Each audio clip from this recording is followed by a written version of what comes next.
Hey, what's up everyone? Jayborino here. I'm going to be doing something slightly different today. I'm going to be casting an altered multiplayer match. This is going to be of HeptaCraft. Now, HeptaCraft features multiple altered sub-factions. It's a multiplayer extension mod. In the bottom left here, we have the blue Terran, who's playing as the Raiders sub-faction of Terran.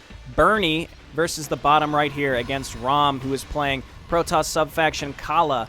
Now, there are two sub-factions per race. They all play very, very differently. I would say they function a little bit like Brood War. Some of them are like Brood War, and some of them are actually very different just in general, and we're going to see a lot of these races showcased as we go on with this match. I'm really looking forward to showing off some of the changes here. Now, I have watched this replay just to kind of get an idea of what's going on here. There's going to be some big changes. First thing you're going to notice, Jayborino, what's going on? Bernie must be a really, really terrible Terran player here. He's dropping a mule, wasting all that money, and I say to you, strawman that I just made up, no need to be upset. You'll notice these mules have been modified. There's no gather option here. Mules are only to repair, and they repair better than SCVs. But you'll see Bernie here in the bottom left. The Raiders sub-faction starts with an orbital command. They still have their call down. They still have scanner sweep. Mules, though, no longer help with your resource gathering, which I think is interesting. It's certainly interesting, and he can use that for an early scout here.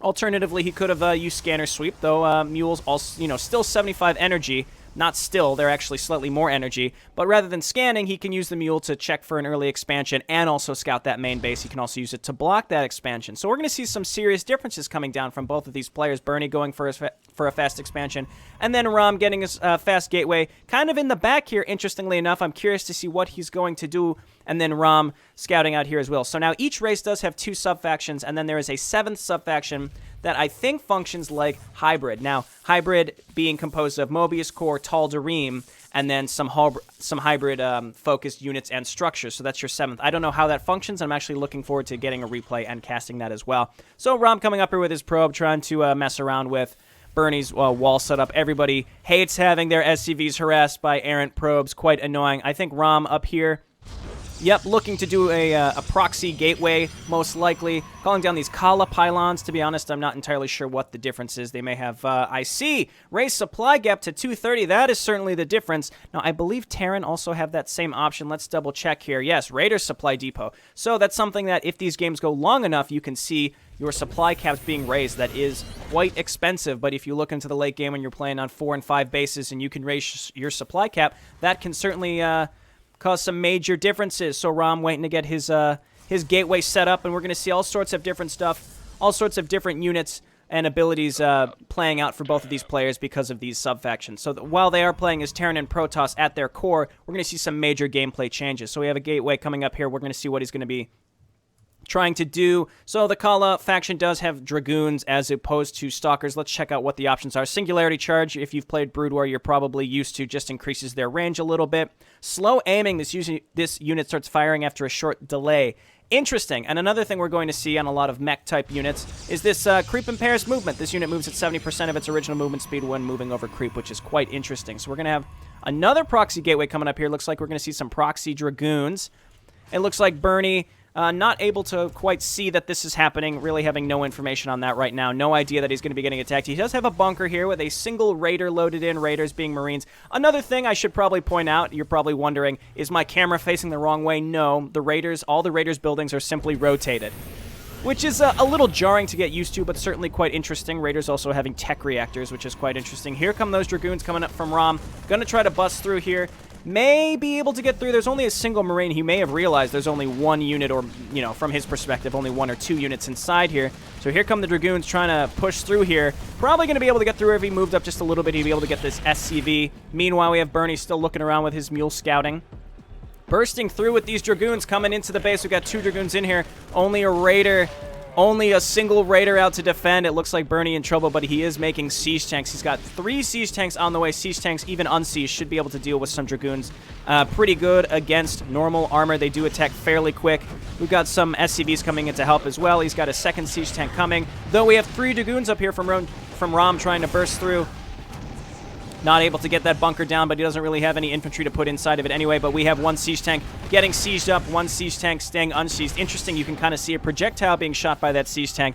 Certainly quite interesting. So, a good idea from Rom, because the Khala faction does have these shield batteries, is getting a shield battery so that he can with his proxy, even throwing down 2 or 3 shield batteries, even closer to the ramp would be great. Granted, we have siege tanks now that can start bursting these buildings down, but this is a great idea that goes hand in hand with proxying. Looks like Bernie trying to move out. Let's see what he's able to see here. He can see this pylon, so he doesn't know that there's as many Dragoons as there are, and Rom just waiting. He doesn't know that this command center is being floated. Rom throwing down his expansion around the same time as Bernie trying to take his, though I would argue that Rom has a bit of a lead. Well, it's about even right now. Only one worker that had gone down. It's possible it was that mule that was actually destroyed, or those Dragoons picked off an SCV. I'm not sure what that Raider was trying to do, but he did give vision to the tanks that can start taking out. If he can destroy this pylon, that would be excellent. It'll stop this shield battery from being able to support these Dragoons. We have 6 Dragoons, 7 Dragoons just sort of hanging around. If Bernie tries to move this command center close, he's going to have to move with those siege tanks because he wants to stop Rom from being able to snipe it. These Dragoons, they do a decent amount of damage, especially against armored, and it doesn't have singularity charge yet, but even though they take a moment to kind of charge up with this slow aiming, they do a lot of damage. So I'm thinking maybe Rom should have taken his time. He could have sniped that orbital command. Instead, he's trying to run up this ramp into siege tanks and vultures, unfortunately. Now, I'd love to take a moment to kind of review what these factions really have. If we take a look, so specifically, it looks like Bernie taking a big focus on mech, able to research this fast siege, decreases siege mode transformation time by 50%. That's excellent. We have, you saw vultures with spider mines and then Goliath, so we definitely have a Brood War type mech happening right here. And then I say Brood War because you can get Charon boosters, which was a Brood War specific upgrade that wasn't available in Starcraft 1 until the expansion. So again, Rainers, Raiders, mechs, mech play functioning very, very much like Brood War. What do we have going on up here? We had some vulture play, it looked like. I probably missed it as I was looking at the different upgrades available for these factions, and that's going to happen. Understand, I'm stuck between showcasing and also casting at the same time. I want to show what these races can do, because I'm sure people are very curious, but at the same time, I want to keep track of what's going on the map. So, dropping mules. Interesting that the mules being used specifically just to repair. Vultures, very, very good at harassment, especially against light units, you can see, versus light 24, but only 6 versus armored. Kind of abandoning the small, medium, large that we saw from StarCraft 1 and replacing that with StarCraft 2 light and armored.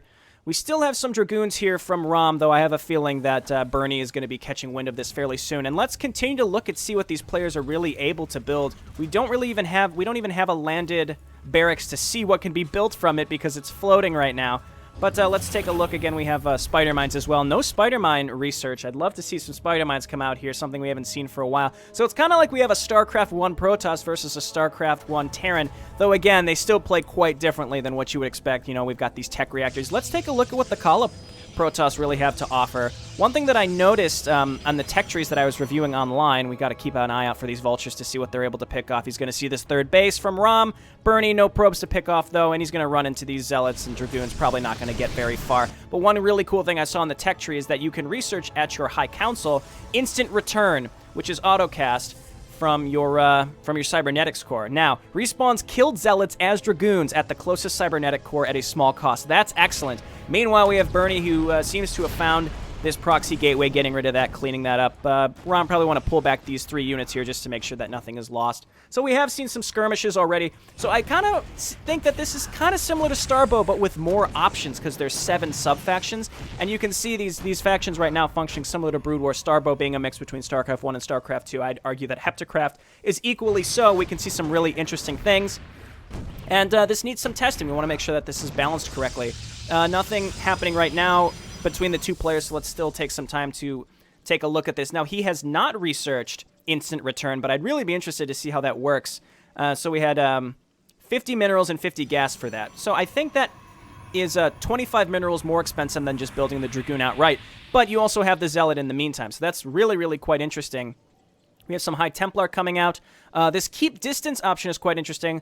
While auto-casting this unit will automatically stop moving towards or away from enemy units. So High Templar don't have that auto-attack that we saw in Legacy of the Void campaign, but instead, in HeptaCraft, we've got keep distance, which will stop them from just running into enemies. So I understand that, you know, it takes away some of the challenge in the micro and making sure that you don't auto-attack with an F2 with your High Templar, but at the same time, oh wow, these Archons are quite large, much, much larger. They've been scaled up. I also noticed that these Zealot blades, their side blades, look a little sharper. I like it. I like the change. Really, really neat. So we have Bernie. Whoa, getting a little zoom crazy here. We have Bernie with some tanks set up here. Rom knows that this is here, setting up more proxy gateways. No warp gate available for the Khala sub-faction. I don't know if that will be available for the Nerazim or not.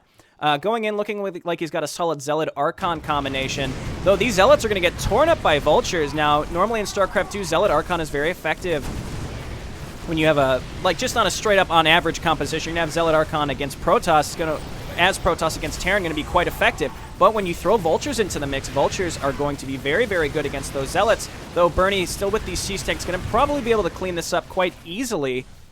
Able to unsiege those tanks. Now he's going to move forward and be able to take out these proxy gateways, trying to frantically make Zealots from Rom. We have a few Goliaths. The Goliaths and Vultures going to protect the tanks. The tanks, he needs to siege these up, has to get rid of these gateways, has to push down these Archons, get them out of there. All right, well, these have been depowered, so no threat. So we have Bernie repelling the early attack from Rom. Not really early, 1045, but we've seen a few skirmishes. I need to keep an eye out over here, though. Rom able to sneak in a few Zealots into the main base, though, just with a couple of Vultures able to push these back. Looks like Rom is still distracted in the middle here, controlling his units, trying to push across the map, trying to take advantage of it, letting this Zealot do some random attacks against... Probably going to take out this barracks, but it really doesn't matter because Bernie is going pretty much exclusively mech. We have another battle that looks like it's going to take place here. I keep seeing this flashing on the minimap. It's that single Zealot, but we have no support units left from Bernie. Only one Vulture, not going to be enough to get rid of these Zealots. All of these tanks going to get cleaned up. Zealot Archon still pretty effective unless Terran had enough support forces, and he did not. He needs to pump out those Vultures. Vultures pretty cheap, only 75 minerals. Plus, with the tech labs, he can double build them.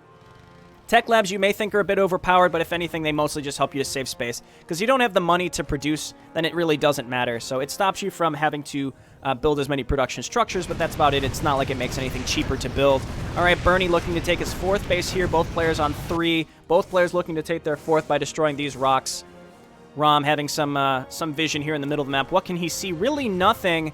Rom does have a really strong positional advantage, but also has no idea that his opponent is taking his 4th base. But I would argue that Bernie has an advantage here because he has a positional advantage with siege tanks, but he really needs to get more Vultures out. He really needs to start adapting to these to this Zealot Archon composition. These Archons very, very, very strong and are going to allow the Zealots to get in there and destroy the tanks. Now, I'm interested to see what other options the Khala Protoss have. They do have Reavers and Colossus. Feels like a bit of an overlap there. I mean, Reaver is very good against buildings, but so are Colossi, so it's an interesting choice, I think, by the creator to allow both of those in the same faction. We have a 5th base, well, really a 4th base from Rom, and he was still trying to clear this out. But it looks like Bernie going to take out the rocks here on Endian Ruins so that he can have a nice little cut-through so that he can have an easy access to this 5th base that Rom wants to take. Meanwhile, Rom's main force still hanging out by the Zelnaga Watchtower. Doesn't really have any vision on this, but now sees that Bernie is going to attack. He's going to try to cut him off. Coming in with the Zealots and the Archons, he has 1 Dragoon in there. I'd like to see more Dragoons, I think. Though Dragoon's going to get torn up by these tanks, he really needs even more. He needs even more Zealots, but these Vultures going to be able to take this out. Interestingly enough, Rom coming in with shuttles and dropping Zealots on top of the tanks killing themselves, while also Rom attacking from the upper right. Very interesting engagement seeing those shuttles. Bernie definitely had an advantage in that fight, still has a supply advantage, mostly in SCVs, I believe, though. Very, very interesting engagement. I really liked how we got to see shuttles being used in dropping those Zealots on top of the tanks, and then the tanks shooting and killing themselves. Here come more Zealots. I think Rom really just needing to build as many Zealots as possible. We have Bernie bringing more and more Vultures up. I really think Vultures are exactly what he needs because he's getting overtaken by these Zealots. This is exactly what he needs to do. I don't think more tanks is really the answer right now until he can get the support for those tanks. We have Reavers up here now. Those Reavers very, very, very, very, very slow. 100 damage. These are just like the original Reavers that we know and love. The question is, can they shoot up and down cliffs? It's looking like no. This is just like the old Reavers, and there we go. We had 2 Scarab shots, and even though those Reavers are gone, they blasted through that front line, allowing these Zealots to come in and clean up these tanks. So somehow, Rom holding on. Players very close in supply. I'm curious to see. Not much worker harassment, though Red did get some Zealots into those bases earlier and took out some SCVs. But these players... kind of evenly matched, though I would argue that Rom winning in in workers by a significant margin. Excuse me, Bernie being ahead in workers by a significant margin. He has 5 bases up, whereas Rom only has 4. Rom needing to saturate this base and this base, or rather set up this 5th base and saturate his 4th base as soon as possible, because Rom is pushing 4 bases near looking good in saturation. Rom may be doing a counterattack with Zealots here. We have Bernie sending some Vultures up here. He's doing exactly what he needs to do. Rather than seeing medevac drops, we can see Vulture run-bys running in and just annihilating tons and tons of workers. We have a huge... Well, I thought this was a worker transfer. It kind of is. So Rom also trying to run Zealots and doing some worker harassment on Bernie's 5th base. But unfortunately, running that huge ball of Zealots in on top of this tank ball. We need to see a different composition against these tanks. Unfortunately, I don't think Zealots are going to cut it. If anything, he's losing so many Zealots, we should be seeing this instant return, and there it is. Actually, it can only do 7 at a time. It recharges its energy, so that's quite interesting. So he's got Dragoons here, needs to get these onto the field. Even though Dragoons are going to get torn up by these tanks, if you have enough Zealots, then those Zealots are going to run in and distract the tank fire and allow your Dragoons to at least do something. So these Zealots doing what they need to do. They are 2-2, and these Vultures really need to get in here and protect these SCVs. So both players having some interesting worker harassment. We have a High Templar here. 1 storm on top of these tanks could be huge, but I don't think he realizes he has the energy for it. All right, so it looks like Bernie cleaning this up again, and I don't know if Rom has what he needs. Both players actually pretty close in terms of supply, but we have a lot in Archons here, and perhaps a shuttle drop. I think he's going to try the same thing, where he's going to try to drop the Zealots on top of the tanks while attacking up front with the Archons to distract the tank blasts. Again, though, oh wow, we have another Vulture run by. We have a Vulture run by up here too. Now, one thing I want to point out is these Nexi, they don't have Chrono Boost, they have Stasis Field, so you can see that that's how that functioned right there. The Vulture's doing a quick run by, getting Stasis, allowing the Archons to clean it up. But on the other hand, we have a bunch of Spider Mines being set up here. There's no way that Zealots are going to get a huge run by here. These tanks just set up huge positional advantage by Bernie right now. Here are the Dragoons finally moving out with those. But unfortunately, I don't think Rom has what he needs. He needs to get some Colossi out with some Observers to get rid of these Spider Mines. There's too many Vultures here to allow for the Zealots. Wait, doing the same thing, dropping the Zealots right on top of the tanks, forcing them to kill themselves while pushing in front with the Dragoons, bypassing those Spider Mines, or so he thought, but running the Dragoons into them.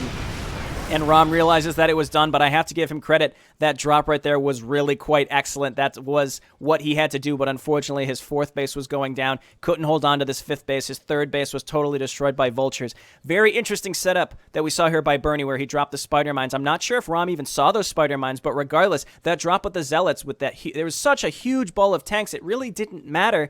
Because, I mean, as long as you can get Zealots on top of them, they're going to kill themselves. He did thin out this herd. There's less than half of the siege tanks that were here that we saw originally, but with the amount of Vultures, and then coming in from this angle specifically, if he could have bypassed and come from the other direction somehow, unfortunately, those Spider Mines just giving Bernie just too good of an advantage. Very interesting matchup. It really had a StarCraft 1 feel. The Reavers were quite interesting, though I think maybe a Colossi would have been the right choice, because if you have the Zealots in there, unless Bernie is specifically targeting your Colossi, they'll be able to destroy the tank ball while your Zealots get in close and distract the initial tank blast. So very, very interesting game. I really look forward to casting more of these. I really, really like HeptaCraft. I like the look of it. I might even try playing it. Who knows? I don't play much multiplayer, but I sure like casting these interesting altered melee maps. And I hope you stick around and look out for more. I'll see you next time. Thanks so much for watching. Bye now.